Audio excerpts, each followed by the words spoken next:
A lot of people are still making comments about what you said, about what you did to get Jonathan out of power.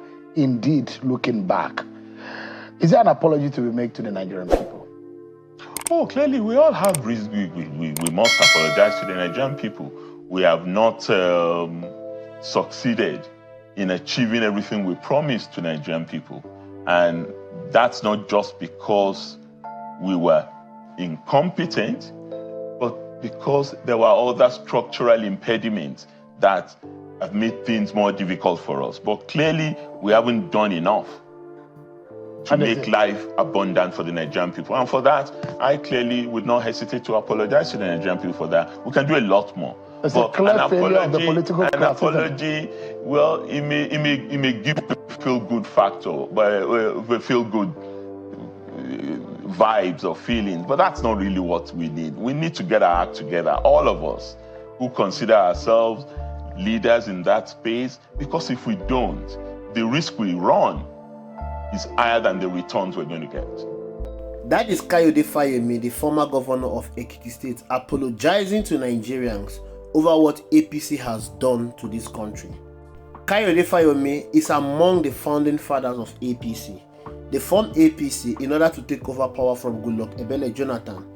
And when they wanted to take over power from Goodluck Ebele Jonathan, they promised Nigerians a lot of things. They sold a lot of propaganda to Nigerians, making Goodluck Ebele Jonathan to look ineffective and a bad president.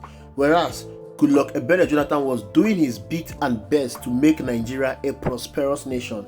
As of when all this was happening, Nigeria was rated the third fastest growing economy in the world. Nigeria was pegged alongside India, China, and Qatar as the three fastest growing economy in 2012.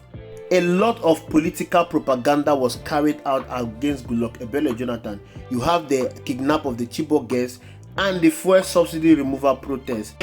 What President Jonathan is doing, which 10 or so years after, all the political parties in this country agreed with. They even put it in their manifesto.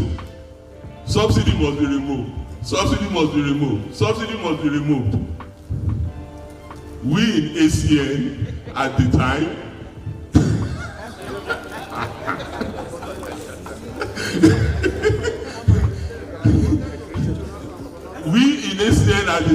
in 2012, we know the truth, sir, but it is all politics. And that is Kayode Fayemi saying that fuel subsidy protest that was done in 2012 against Goodluck Ebele Jonathan government was politically sponsored.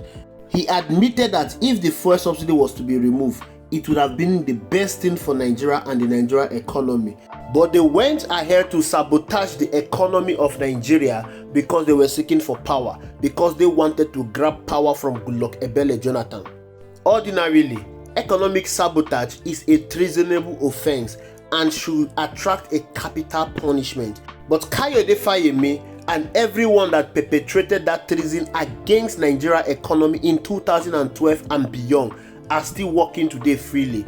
They are even giving out hot political take. And of course, after much propaganda and foreign back campaign against Goodluck Ebele Jonathan, APC finally won the election. That election in 2015 is the greatest mistake this country has ever made. Nigeria has never remained the same. Nigerians have never remained the same. We have gone from bad to worse, and Kayode Fayemi is coming out to apologize to Nigerians. After committing economic sabotage against the Nigerian state, they are now apologizing. There is no need to apologize. All APC need to do is to conduct a free, fair, credible and transparent election, and they will see how Nigerians will chase them out of power.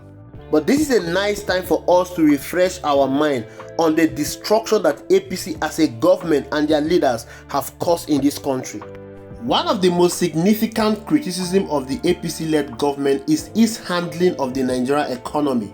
When APC took over power in 2015, Nigeria economy was rated the third fastest growing economy in the world, the biggest economy in Africa, with a GDP of $500 billion. And of course, Nigeria is a mono-economy country that depends largely on oil revenue. Many Nigerians have hoped that the APC will implement policies to diversify the economy, reduce dependence on oil revenue, and create an enabling environment for businesses to thrive. However, the reality has been far from the promise. Under the APC regime led by President Muhammadu Buhari, Nigeria experienced two economic recessions, first in 2016 and again in 2020. The response of President Muhammadu Buhari to this recession was to float the naira in 2016. This led to a devaluation of the Nigerian currency, making imports more expensive and fueling inflation. As of 2023, the naira has lost over 70% of its value against the US dollar, and inflation has soared to double digits, eroding the purchasing power of many ordinary Nigerians. Unemployment and underemployment rate also reached alarming levels under APC. According to the National Bureau of Statistics (NBS), unemployment rose from 8.2% in 2015 to over 33% in 2023. Youth unemployment is even more dire, with over 50% of young Nigerians unable to find meaningful work. This has led to widespread frustration and a sense of hopelessness among the Nigerian youth, many of whom are highly educated but lack opportunities. Then came Bola Ahmed Tinubu in 2023 with his own policies, the removal of the fuel subsidies in 2023. This removal further increased the economic hardship faced by many Nigerians. The reason for the removal of the oil subsidy was to reduce government expenditure and attract investment. Of course, the sharp increase in the price of petrol led to a ripple effect on the cost of transportation, food, and other essential goods and services. This policy was a final straw as it pushed many already struggling families into deeper poverty. According to the World Bank, over 40% of Nigerians now live below the poverty line, that is multi-dimensional poverty, a stark contrast to the APC promise to lift millions out of poverty. But they've succeeded in throwing millions into poverty. To make it worse, government expenditure has skyrocketed. It has almost tripled under Bola Ahmed Tinubu administration. The removal of the oil subsidy has not served its purpose. It is rather a conduit pipe of getting money from the citizen to sponsor the luxurious lifestyle of our politicians. Another aspect of failed promise of the APC is in time of security. In 2015, APC campaigned heavily on its ability to tackle insecurity, particularly the Boko Haram insurgents in the northeast.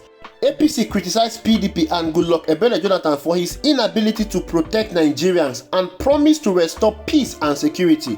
Rather than solving insecurity, APC has overseen the escalation of insecurity into other parts of the country.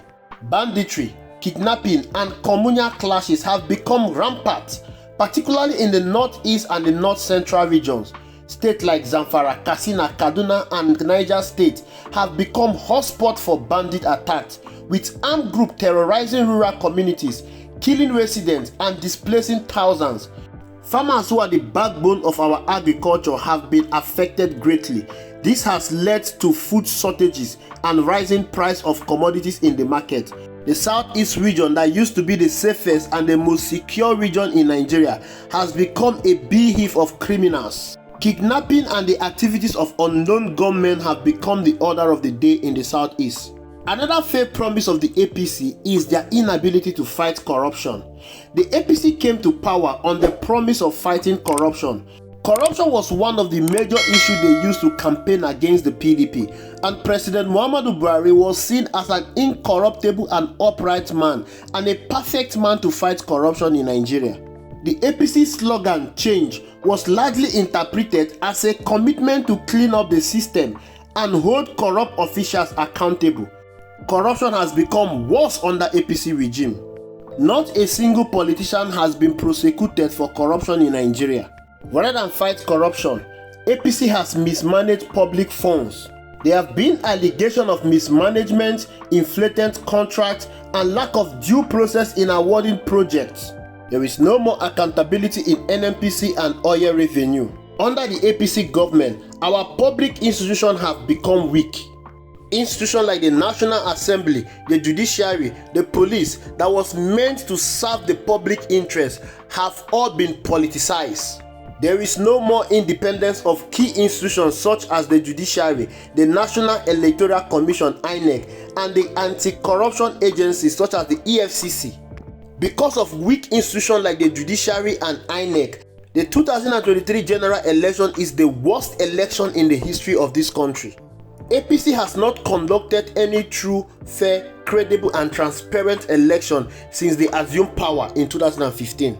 The judiciary, which is supposed to be the last hope of the common man, has been taken over by corrupt politicians who now dictate to judges how judgment should be served. Our infrastructures are in comatose.